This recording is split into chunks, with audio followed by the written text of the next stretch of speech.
Vaughn Hilliard, I see that you are joining us now as well with some of your new reporting, too. Walk us through it. Yeah, so Donald Trump in Donald Trump fashion called up Fox News just a little bit ago here and provided some additional comments here about the special counsel being named here. And I just read you some of the quotes here from what Fox News is posting online, in which Donald Trump says, quote, "I am not going to partake in it. I'm not going to partake in this."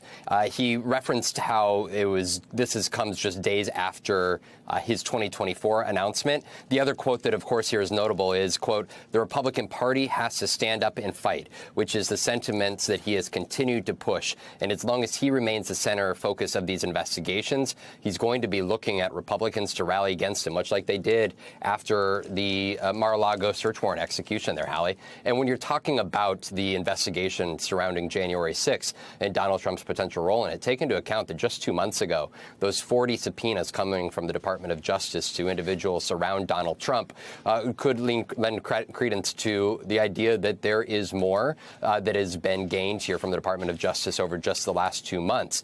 A subpoena was never issued to Donald Trump himself, though, of course, of note. But just last week is when the January 6th Select Committee up on Capitol Hill was set to receive not only testimony, but also documents from Donald Trump. After going back and forth, Trump and his team, they ultimately did not cooperate. They filed a counter lawsuit, essentially, to try to halt the subpoena efforts of the January 6th committee. The committee now says that they are looking as to what potential next steps they may take. Of course, they are a little less politically deferential to Donald Trump.